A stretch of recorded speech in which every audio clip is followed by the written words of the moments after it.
예, 뭐 궁금한 게 있으시다면. 네.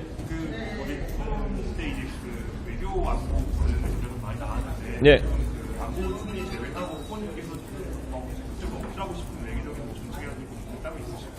저는 뭐 한미동맹의 강화 방안에 대해서 사실 트럼프 대통령과 협상을 어떻게 끌어날지를 다른 후보들에게 물어보고 싶었는데 그런 시간이 나지 않았네요. 그리고 그러다 보니까 저는 어제 제가 기조 발언을 하면서 안보 외교안보 분야에서 대한민국이 자유진영에 어떤 방산 물자나 무기를 공급하는 변기창 역할을 하는 것으로 국제사회의 영향력을 늘려가겠다는 취지의 이야기를 했는데요. 저는 그런 것들이 현재 방산산업이 발달하는 그런 추세나 이런 것에 비춰서 대한민국에 한 좋은 대안이 될 수 있다. 특히 트럼프 대통령과의 협상 속에서 훌륭한 지렛대가 될 수 있다. 그런 생각을 했습니다. 그런데 그런 내용을 전달할 기회가 적어서 안타깝습니다.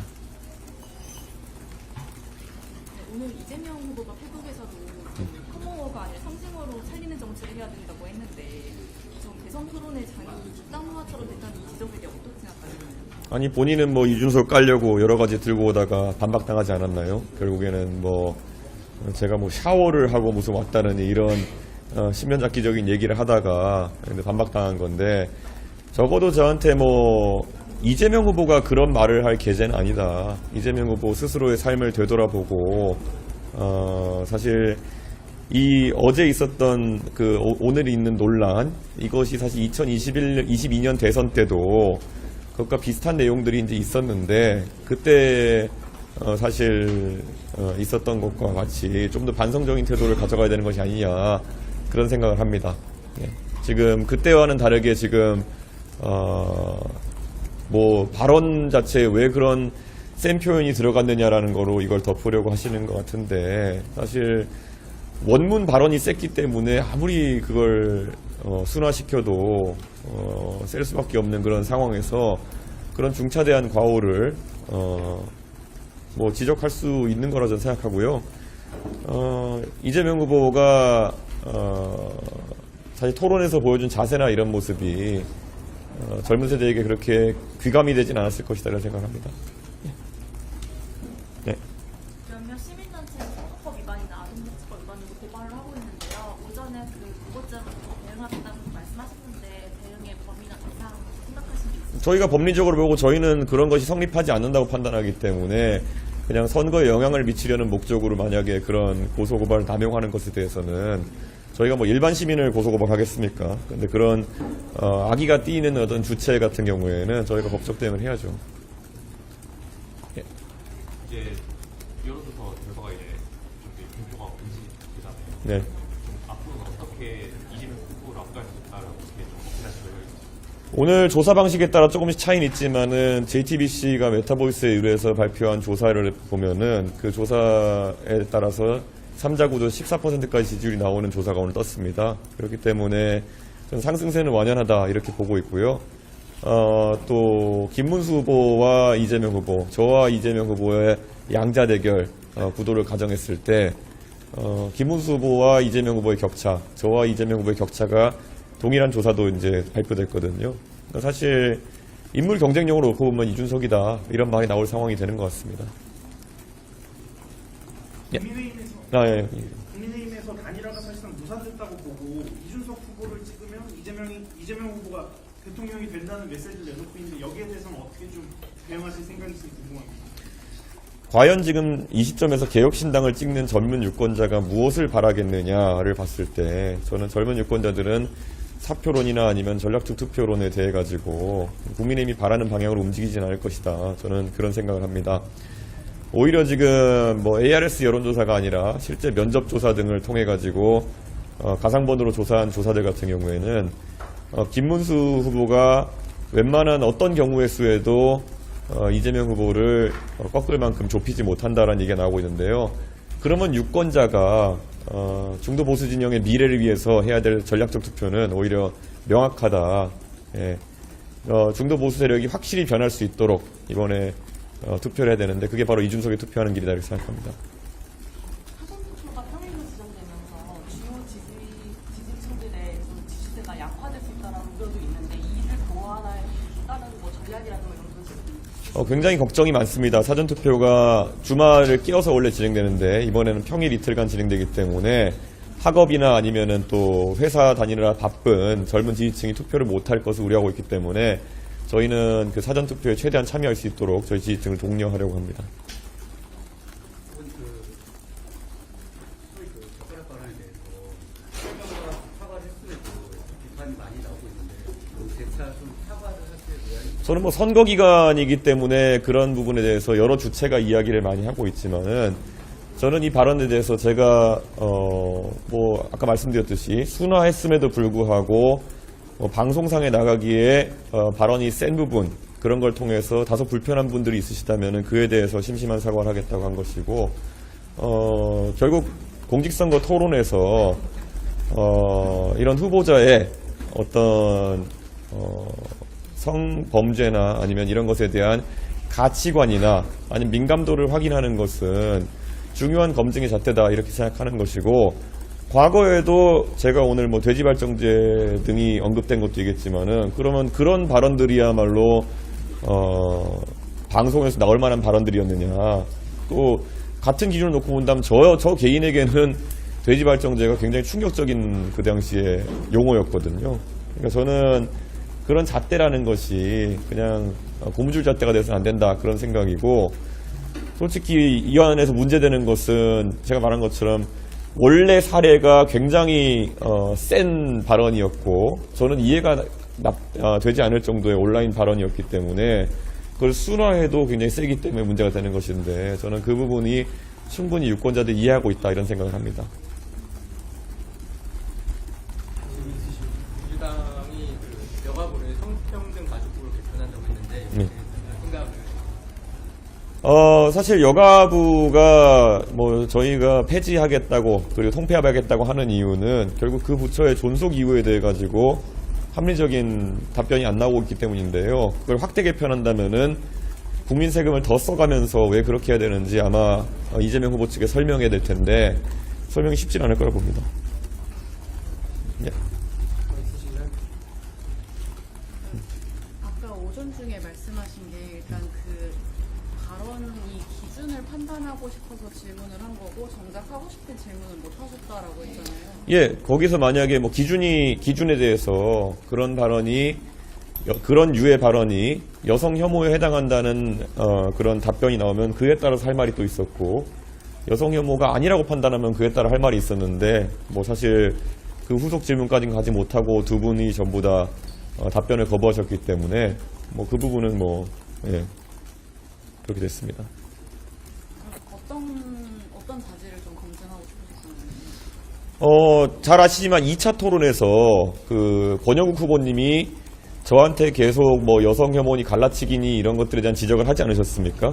그래서 제가 그때 그 권영국 후보님한테 도대체 이준석이 만약 그러면 여성 갈라치기나 혐오를 한 거 사례나 하나 좀 알려주십시오 그랬더니만 그걸 거부하셨어요. 그렇기 때문에 제 입장에서는 권영국 후보님한테 그런 걸 물어보는 것이 적절하다 생각했던 것이고 권영국 후보님이 이준석에 대해서는 어떤 발언이나 어떤 사례도 들지 못하면서 여성 혐오라고 지적하면서 이런 구체적인 발언이 있는 사례에 대해 가지고는 어떤 판단을 하시느냐를 물어보는 의도가 첫 번째였습니다.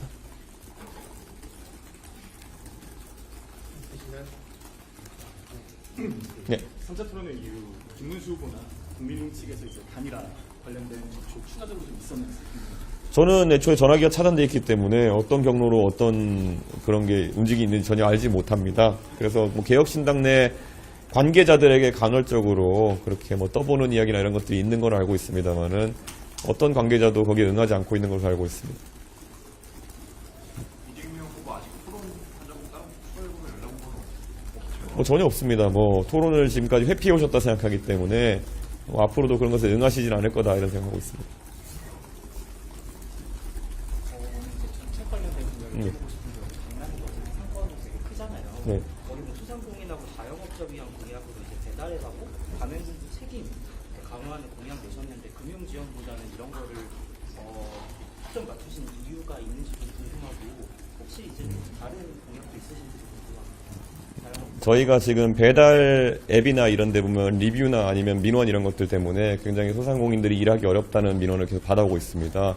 그분들 입장에서는 지원금 몇십만 원, 100만 원 이런 것보다 실제 사업을 하는 데 있어서 그런 장애 요소들을 제어하는 게 더 큰 문제일 것이라 저희는 판단했습니다. 그리고 오늘도 어디서 발표했던데 뭐 이재명 후보의 공약을 실천하기 위해서 210조 원 가까운 뭐 비용이 든다 뭐 이런 것들. 그런데 그런 걸 들었을 때 과연 그 비용이 있겠느냐. 지금 대한민국의 세수가 적자가 나고 있는 상황이고 이게 뭐 거의 호텔 경제론처럼 돌아갈 것이 아니라면은 결국 재원 마련이 어려울 텐데 그런 지원금 형태의 공약을 남발하는 것은 지금 국민에 대한 도리가 아니다 이렇게 생각하고 있습니다. 네. 다시 말씀드리지만 어제 토론회 때문에 논란된 발언에 대해서 아침에 말씀하신 부분이 뭐 심심한 사과를 하지만 이제 충분히 검증을 할 부분이었다고 말씀하신 것 관련해서 이게 후보님이 주장을 정당화하는 거다 이런 지적도 이제 다른 방송에 나오는데 말씀 주시죠. 정당화라는 표현이 무엇인지 모르겠는데요.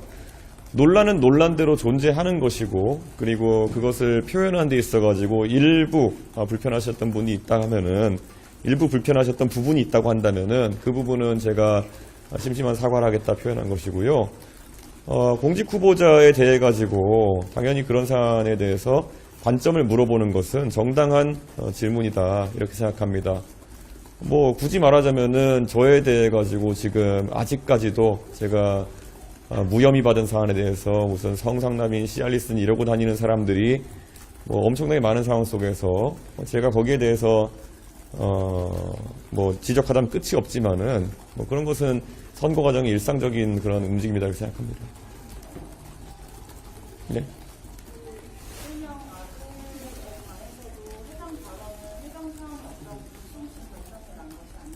어디서 불송치가 났죠?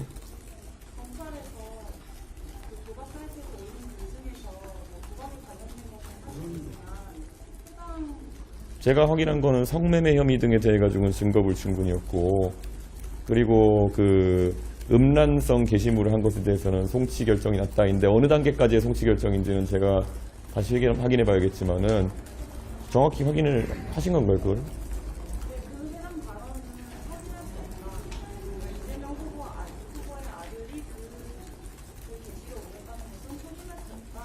그런 게 보도가 됐나요? 아니면 어디에 나왔나요? 예? 어디에 보도가 되었나요? 그러니까 저한테 이걸 얘기하시려면 오히려 확인하시고 저한테 질문하셔야 저도 정확히 답변할 수 있을 것 같아요. 제가 확인해본 마지막 기사에서는 그랬습니다. 그러니까 그때 이재명 후보, 저는 이재명 후보의 그 아들이 그 사람이라고 특정해서 이번에 얘기한 건 아니지만은 이재명 후보의 아들이 여러 가지 그런 어떤 2021년, 2022년 대선 과정 중에서 지적을 받아서 그것에 언론이 검증이 들어갔었고 고소고발도 진행된 것으로 알고 있는데 그중에서 성매매를 했다 혐의는 어떻게 결론이 났냐면은 성매매 후기를 올린 것은 맞지만 성매매를 하지 않았다라고 결론이 났고요. 그 다음에 그런 음란성 게시물을 올린 것에 대해 가지고는 송치 결정이 났다라고 보도가 된 걸 제가 읽었는데요. 근데 거기에 대해 가지고는 뭐 지금 제가 팩트 체크한 건 아니니까요. 한번 기자님 확인해 보시고 그 부분에 대해서 보셨으면 좋겠습니다. 근데 확인하신 게 어떤 내용이죠?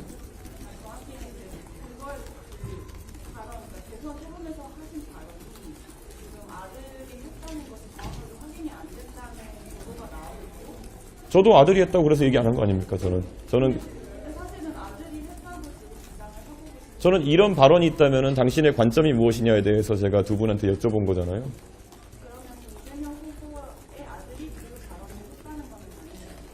제가 그래서 아까도 제가 똑같은 질문을 하셔서 말씀드렸는데 그런데 그 안에 또 보도를 보면은 어떤 언론사에 보도한 것을 보면은 그 아이디와 이재명 후보 측에서 인정했던 아이디 이것은 제 아들의 불찰이 맞습니다 해가지고 인정했던 아이디에 그 카카오톡 계정이 일치했다라는 얘기가 나오거든요.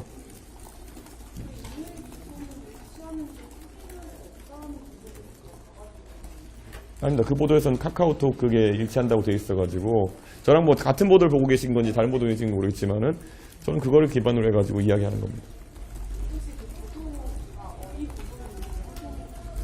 TV조선이 아니었나요, 그게? 뭐 저도 언론사 이름까지 정확히 기억나지 않습니다만은 예. 혹시 기자님이 확인하신 건 어디 언론이시죠? 예, 예. 그래서 그 카카오톡 IT가 뭐 929인가 뭐 뒤에 갚고 이래가지고 뭐 이렇게 되었다라는 기사가 있는데, 그래서 저도 그걸 가지고 뭐 수사기관의 최종적 결론이 아니었기 때문에 제가 그래서 어제 확단해서 뭔가 얘기하거나 이럴 의도는 없었고, 다만 이런 발언에 대해서 여성 혐오로 판단하느냐의 기준을 물어본 거 아니겠습니까? 네. 네. 지리응답 할 때는 그렇게 이제 기준을 물어본 다음에 네. 맞으면 맞는 답변에 따라서 이제 이재명 후보 아들에 대한 문제 제기를 하려고 질문을 준비하고 싶다고 얘기해서 그것 자체는 발언이 이재명 후보를 아들의 발언이다라고 특정하시고 얘기하시는 거예요. 아닙니다. 저도 검증해 나가는 과정이고, 그 검증은 사실 그 후보의 입으로 제가 들어야지 제가 확신할 수 있는 것이기 때문에, 제가 예전에 뭐 동탄에서도 토론 진행하면서 제가 아는 부분이 있고 모르는 부분이 있으면은, 그 당시엔 저랑 상대하셨던 후보자분이 따님이 있으신지 없으신지, 아들이 계신지 없는지 몰라가지고 첫 질문이 그거였습니다. 혹시 부동산을 따님이 보유하고 계시냐, 성수동에. 이런 것처럼 후보의 검증이라고 하는 것은 아는 부분과 모르는 부분이 있으면은 아는 부분을 토대로 해가지고 후보자에게 물어보고 그 답변에 따라서 다음 질문하고, 이런 게 일상적인 것이기 때문에 절대 그렇게 조급하게 뭐 속단을 내리고 이렇게 할 필요가 없는 겁니다. 그런데 제가 말했던 것처럼 카카오톡 아이디가 같다는 그런 어떤 보도가 있었기 때문에 그것을 검증해보자 하고 당연히 질문 절차에 들어가야 되는 거겠죠. 그러니까 제가 거기서 확단을 내리고 가는 건 아니겠지만. 여기까지 하겠습니다. 시간 30분 넘어서 네. 여기까지 하겠습니다. 네. 충분히 질문하시고 수고하셨습니다. 예, 감사합니다. 감사합니다.